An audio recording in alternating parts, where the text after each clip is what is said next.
बिस्मिल्लाहिर्रहमानिर्रहीम। आज मैं आपके लिए लेके हूँ बहुत मज़े की रेसिपी, क्योंकि ईद की दावत तो हो गई बहुत ही ज़्यादा आसान। घर में से ही आप चंद चीज़ें निकालें और मज़ेदार सी रेसिपी बनाएं और बेहतरीन सी दावत करें। अपने मेहमानों को बुलाएं, अपने रिश्तेदारों को बुलाएं और अपने लिए बनाएं। बहुत मज़े की ये रेसिपी बनती है, बहुत ईजी है इसको कुक करना और मुनफरिद अंदाज में बनेगी। घर में चंद चीज़ें आप यूज़ करके जो घर में आम रूटीन में मौजूद होती हैं उनके साथ आप ये रेसिपी बना सकते हैं। अस्सलाम वालेकुम व्यूवर्स, खुश रहें, आबाद रहें।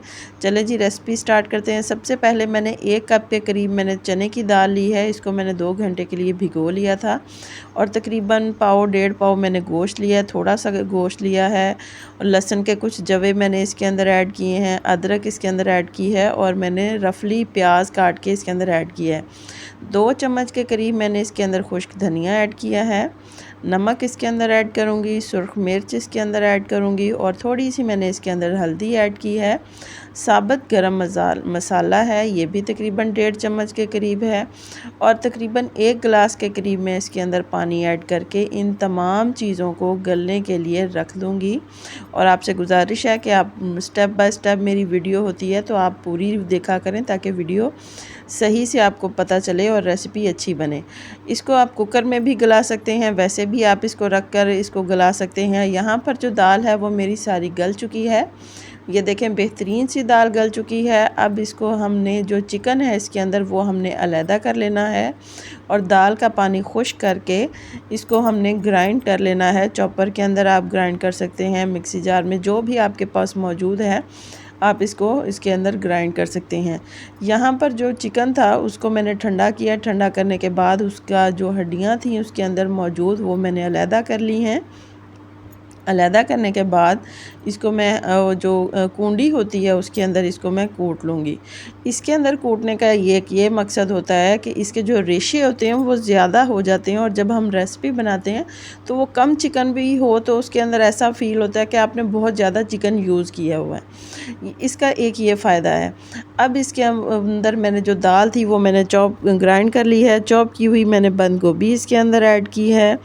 जो चिकन था वो देखें थोड़ा सा चिकन था और वो काफ़ी सारा माशाल्लाह से कूट के मैंने उसको बना लिया। ये देखें बेहतरीन सा चिकन बन चुका है, सारे इसके रेशे रेशे हो गए हैं तो ये रेसिपी में भी ज़्यादा लगते हैं।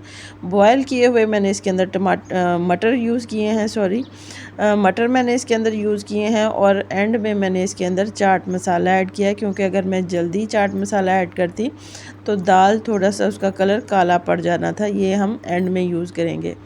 अब इसको हाथों की मदद से अच्छी तरीके से मैं मिक्स करूँगी। अगर आपको ये पेस्ट जो है अगर थोड़ा सा पतला लगे तो आप एक ब्रेड का स्लाइस इसके अंदर चॉप करके ऐड कर सकते हैं। चॉप करेंगे तो वो ज़्यादा इजीली इसके अंदर हल हो जाएगा। अब हाथों को पानी लगाकर इस तरीके के जैसे हम कबाब बनाते हैं इस तरीके से आप इसको बनाएं। अगर आपको कोई और शेप पसंद है तो आप वो भी बना सकते हैं, नगेट शेप में भी बना सकते हैं। ये मैंने सारे कबाब इस तरीके से बना के रख लिए हैं, उसमें से चंद मैं आपको दिखा रही हूँ। ये इस तरीके से मैंने कबाब बनाए हैं। इतने मज़े के ये कबाब बनते हैं, इतने मज़े के, बहुत ही ज़्यादा पसंद आते हैं सबको। अब यहाँ पर मैंने 2 अदद अंडे लिए हैं। 2 तरीके से मैं इनको फ्राई करके आपको बताऊँगी कि मैंने किस तरीके से फ्राई किए हैं। सबसे पहले हाथ को आपने अंडा लगाना है और अंडा लगाकर फिर आपने वो कबाब के ऊपर लगाना है। इस तरीके से आपका अंडा कम यूज़ होगा। थोड़े से अंडे के साथ, एक अंडे के साथ आप बहुत से कबाब फ्राई कर सकते हैं और इसके साथ जो घर में जो ब्रेड बच जाती है वो मैंने आपको पहले भी तरीका बताया था, उसको हल्का सा सेक के उसको ग्राइंड कर लें, उसके ब्रेड क्रम्स बन जाते हैं। अब इस तरीके से मैं इसको करके इसको मैं फ़्राई करूँगी। शैलो फ्राई करेंगे, बहुत ज़्यादा हमने ऑयल के अंदर डीप फ्राई नहीं करना, नॉर्मल मीडियम फ्लेम पर हम इसको फ्राई करेंगे और जब ये गोल्डन ब्राउन हो जाएंगे तो हम इसको साइड पलट देंगे। देखें बहुत ही ज़्यादा खूबसूरत और बेहतरीन सा इसका कलर आ चुका है। दोनों साइडों से हम इसी तरीके से कुक करके इसको हम अलहदा प्लेट में निकाल लेंगे। अब मैं आपको बताऊंगी कि जो दूसरा तरीका मैंने इस्तेमाल किया है वो किस तरीके से हम बनाएंगे। सेम वही ऑयल है जिसमें हमने फ्राई किए थे। इसको मैंने सिंपली एग के अंदर डिप किया है। डिप करने के बाद मैं इसको फ्राई करूंगी। इस तरीके से जो अंडा है वो थोड़ी सी ज़्यादा मिकदार में भी लग जाता है। और अगर आप एक अंडे के अंदर 2 चम्मच के करीब दूध ऐड कर लेते हैं तो उसको फेंट लेते हैं तो वो बेहतरीन सा एक पेस्ट बन जाता है, जिसे आप अंडे को कबाब के साथ लगा सकते हैं और उसके साथ अंडा भी आपका कम इस्तेमाल होगा। इस तरीके से मैंने ये देखें ये भी गोल्डन ब्राउन हो चुके हैं और मैंने इसको भी प्लेट में निकाल लिया है। अब बारी आती है हमारी सर्व करने की। सर्व करेंगे, बहुत ही ज़्यादा मज़ेदार और टेस्टी सी रेसिपी है। इसको आप केचप के साथ बनाएं, रायते के साथ आप इसको पेश करें, अफ्तारी में बनाएं, ईद की दावत में इसको रेसिपी को बनाएं। बहुत मज़े की रेसिपी बनती है। आप इतनी मज़े की, इसके अंदर वेजिटेबल्स भी हैं, चिकन भी है, दाल भी है, प्रोटीन से फाइबर से भरपूर ये सब्ज़ी है।